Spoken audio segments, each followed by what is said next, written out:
Good morning, students. In the previous video we have already discussed about the atomic radius of d block elements. So today at first we recall the d block elements of atomic radius. So see here and try to understand. Let's we discuss the atomic radius. So students, see here, I have already explained here 3D series in which all the elements are written here, 4D series all the elements are written here, and 5D series all the elements are written here. So for the discussion point of view is that when we discuss along the period what will be the atomic radius of the element. So start from third group, third, fourth, fifth, sixth, 7, 8, 9, 10, 11, 12, because in the D block they have only 3 to 12 group is present. So students, at first we see here when we move left to right in a period, the atomic size decreases because effective nuclear charge is greater than the repulsive by the inner core electron of D subshell. So scandium to manganese, the size of atom decreases, and after manganese, iron, cobalt and nickel, means iron to nickel, the size of atom is found almost remain constant. What is the reason behind it? Because here is found that effective nuclear charge is equal to repulsive interaction. So their size is found to be almost remain constant, and after that the copper and zinc, the effective nuclear charge becomes less than the shielding effect.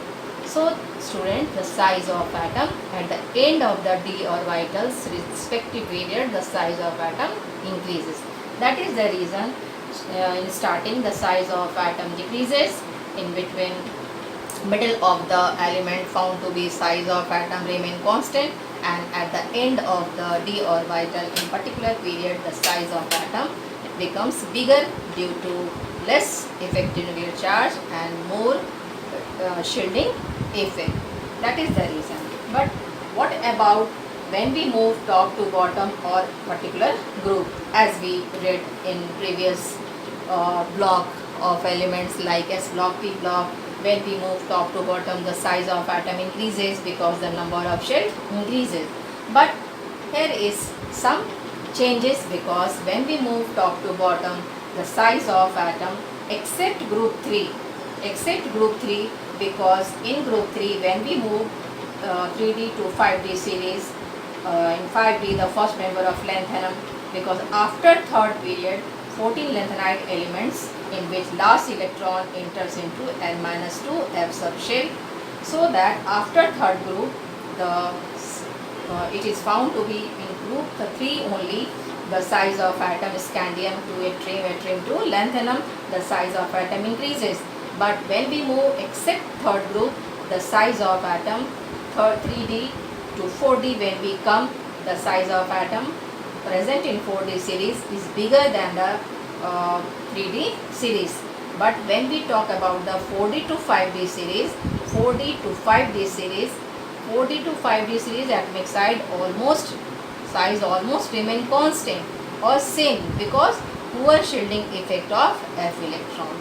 So in this way we can say that down the group on moving from 3D series to 4D series atomic size increases, but from 4D to 5D after lanthanum or group 3 series atomic size remains same due to poor screening of F electron. In this way we can explain the atomic radius or variations along the period or down the group. So students, let's we talk about the ionization enthalpy. So see here,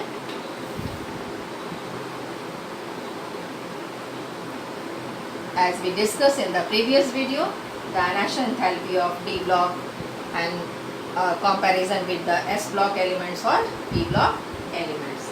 So the second, ionization enthalpy.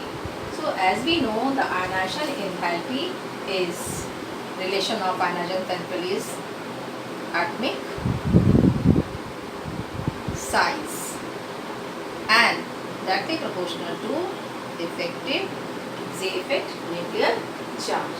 So students, when we talk about the ionization enthalpy of particular periods or particular group, there is a variations found due to group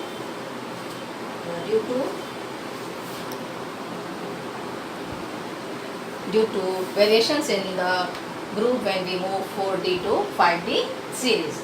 If we talk about, suppose we talk about the ionization enthalpy of copper, silver and gold. Suppose top to bottom when we come copper to silver to gold, 3D to 4D series to 5D series. And we know that the ionization enthalpy and their relation with size and effective nuclear charge. So students, as we come copper to silver to gold, in 3D series copper to silver size increases and ionization enthalpy decreases.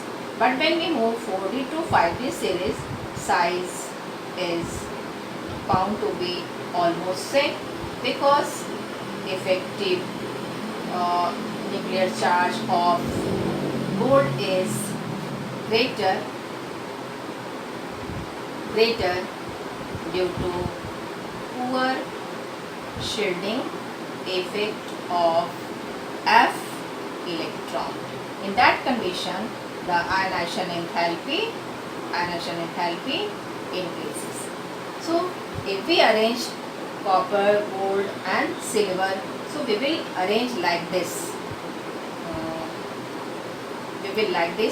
The copper is greater than, ionization enthalpy of copper is greater than silver, and ionization enthalpy of gold is greater than silver. So in this way we can arrange like this because size same but effective nuclear charge is more due to poor shielding effect of F orbital. So what will be the sequence? The gold, then copper, then silver. The ionization enthalpy of gold is maximum, then the copper, and least is the silver. So in this way we can arrange the ionization enthalpy of given species. We have concept about the 4D series, 5D series. This belongs to 3D series, this belongs to 4D, and this belongs to 5D. So concept about the atomic size we can easily explain of the ionization enthalpy. Similarly, if we arrange zinc and mercury and cadmium, what will be the order of the ionization enthalpy? Obviously, Hg belongs to 5D series, so maximum ionization enthalpy of mercury, then zinc, then cadmium. In this way, you can easily arrange the given species in the order of increasing or decreasing way. So write down the condition also.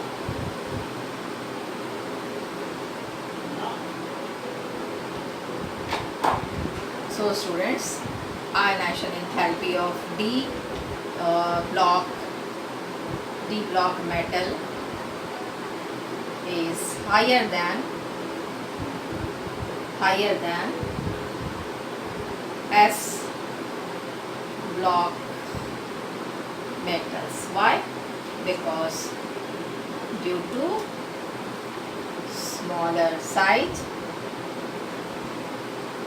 and the next condition, high effective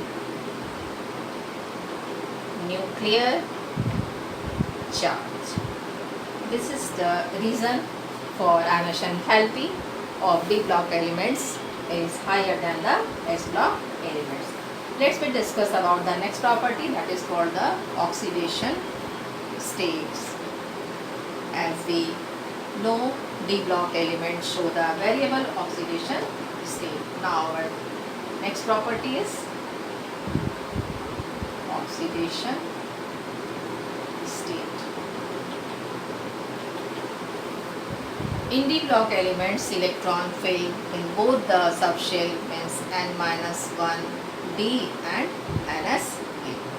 Because there is a less energy gap. So electron always transit to this and this to this. Transition takes place. That's why d block elements is known as a transition elements. So there is a less energy gap between the n-1d and ns electron. That is the reason d block elements show the variable oxidation state. Let's we talk about the 3D series at first. What are the variable oxidation states shown by the 3D series? Students, at first write down the few points first. In these elements,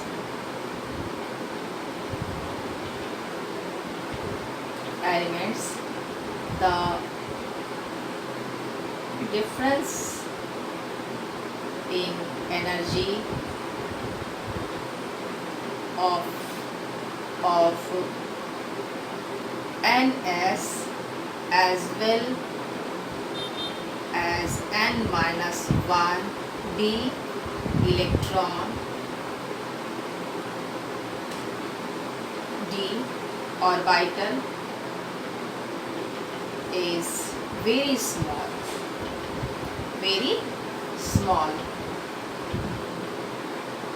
As a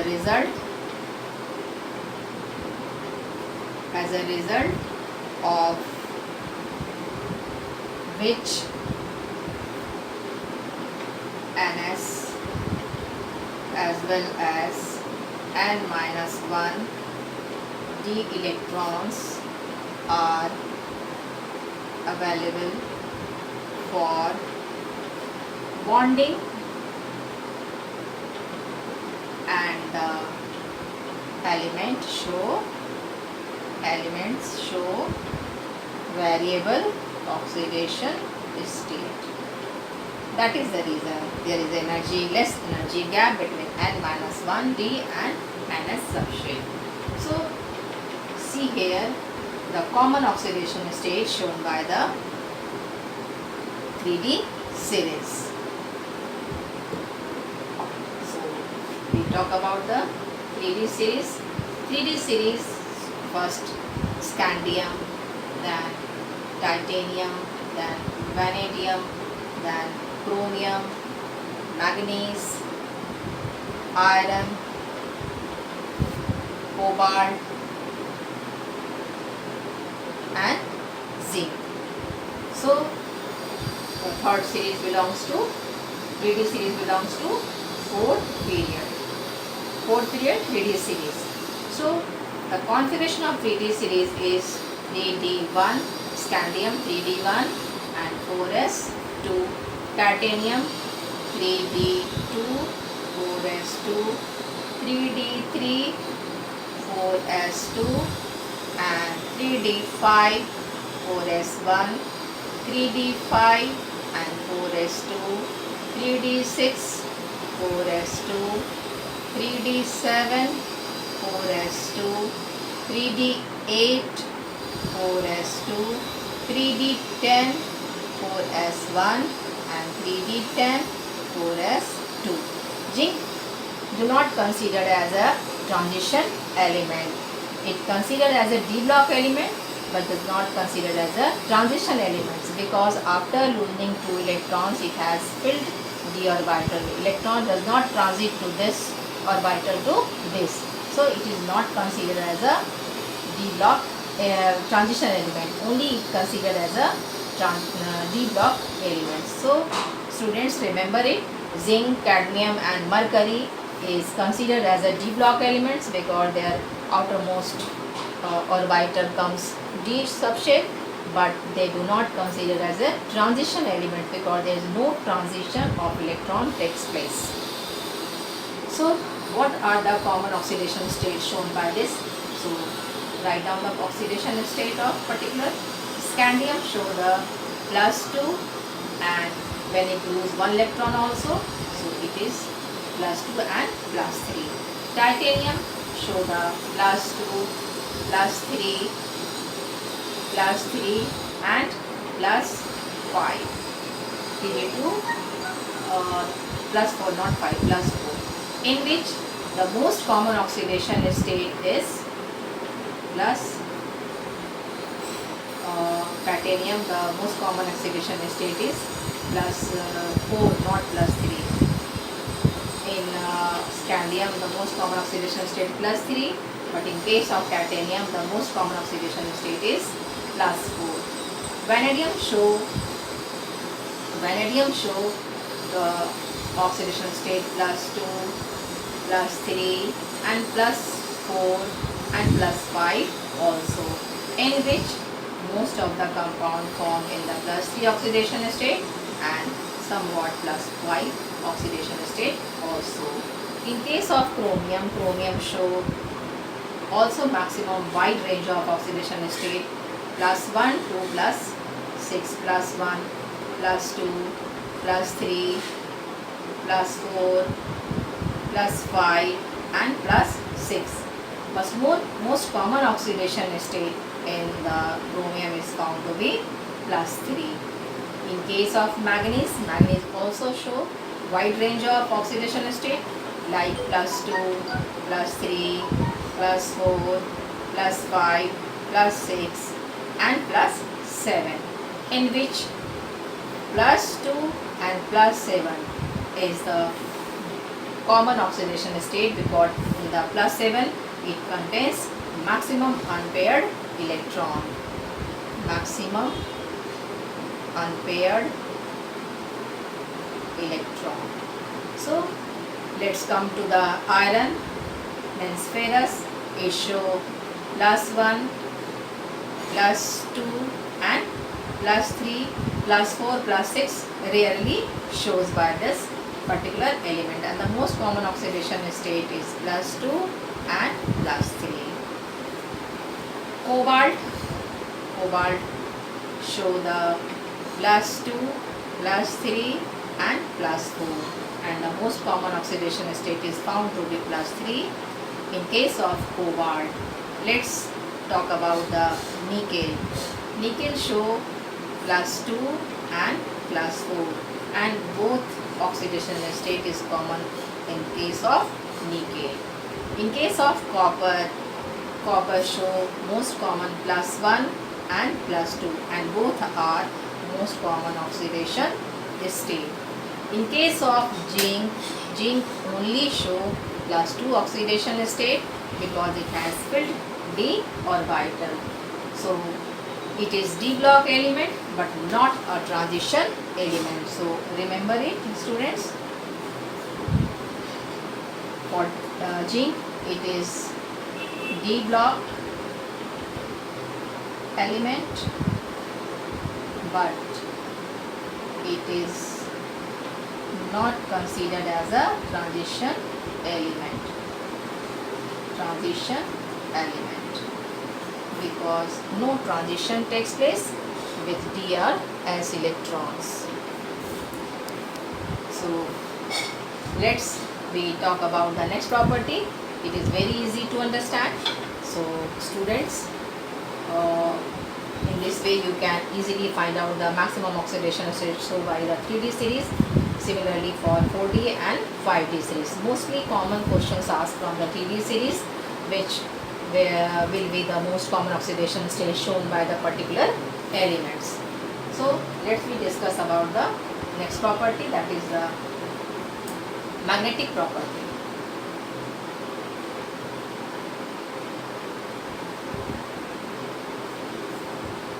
D block elements show the magnetic property.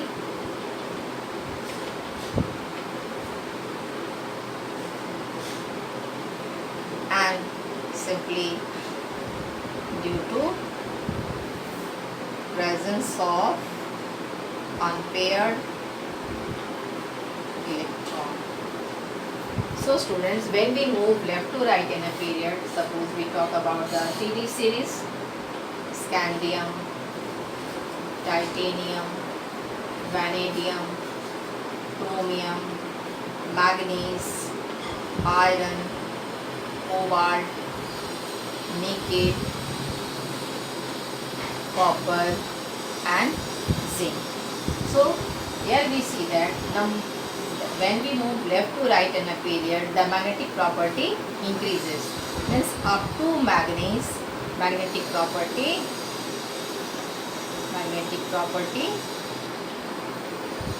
increases because number of unpaired electron increases, but after manganese the magnetic property decreases.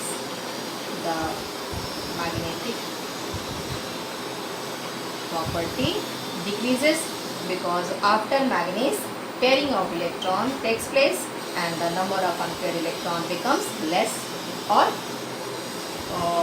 becomes less. So in this way, if we talk about specifically about the 3D series, because magnetic property depends on the number of unpaired electrons. So in this condition we can say that when we move left to right in a period, the magnetic property increases because the number of unpaired electron increases, but after manganese pairing of electrons takes place, so the number of unpaired electron becomes less and the magnetic property decreases. In this way, if given species have we can find out which one will be magnetic in nature or which one will be not magnetic in nature. Suppose we talk about the suppose we have iron. Suppose we have scandium 3 plus, titanium 4 plus, zinc 2 plus. Which one will be colored or which one will be magnetic property, which will have not a magnetic property. So students, find out the electronic configuration, and on the basis of this electronic configuration you can easily classify what is the reason by writing the electronic configuration, which species have magnetic property or which species have not magnetic property. So in this way, higher will be the oxidation state, higher the number of unpaired electron, more the magnetic property of that particular element. So in this scandium 3 plus means all the electrons are loose by this particular species, so there is no unpaired electron. Titanium 4 plus also it has 3d 0, it has 3d 0 and it has all the paired electrons. So in that condition, this all species are colorless and or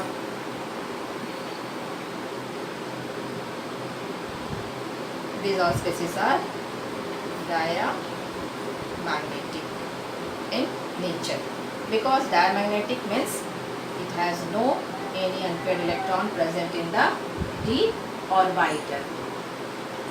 So students, in this way you can easily explain about the magnetic property of the compound. And if we find out the magnetic property character of the particular species, the magnetic character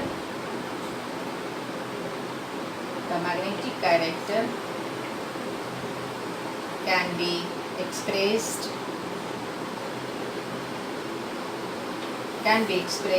in terms of magnetic moment.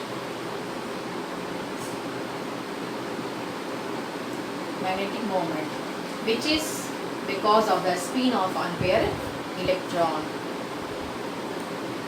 which is because of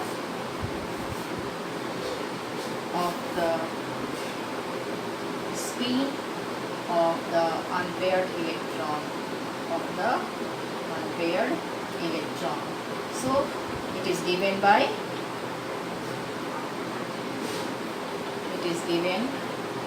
as mu equal to root n plus 2, where n is the number of unpaired electron and unit of this particular, and what is the unit of called Bm, Bohr magneton. It is called the Bohr magneton. So this is the unit of particular species. You can find out the suppose you can find out the magnetic property of ferrous, or you can find out the magnetic property of ferric. Any magnetic property you can find out by this particular method. And students, one more magneton equal to, this is the formula, and electron, where E is the charge on electron, M is the mass of electron, C is the velocity of light, and H is the Planck's constant. So you can find out the value of any species, how it comes in the one Bohr magneton. So in this way you can find out the magnetic property of any species given in your examination. So number of, suppose if the value of it comes 3.8, means it has 3 unpaired electron. Suppose it has come 5.13 something, so it 5 indicates it has 5 unpaired electron. So try to find out and try to answer the questions related to this topic. It is very easy to find out the number of unpaired electron containing any species. Let's talk about the next characteristic.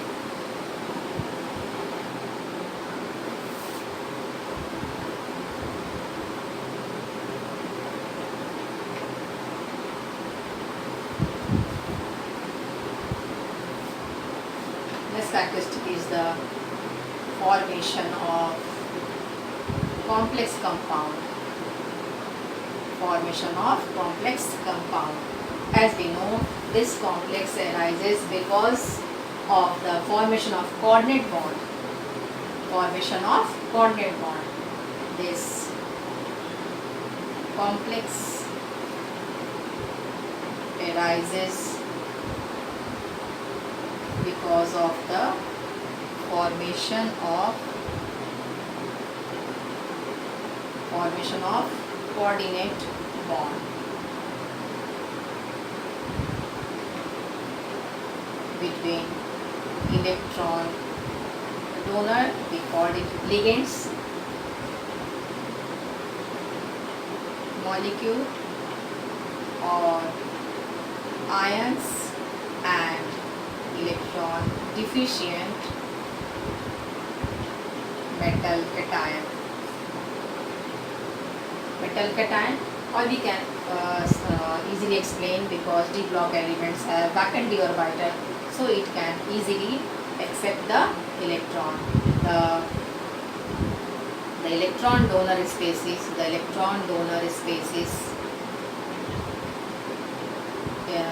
called ligands,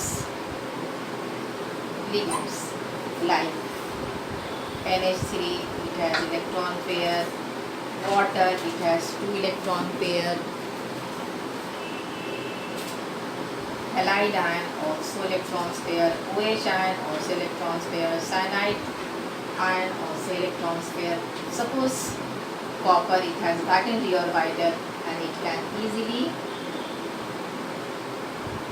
form coordinate bond with the ligands like NH3, because ammonia has lone pair and d orbitals present, vacant d orbital present in the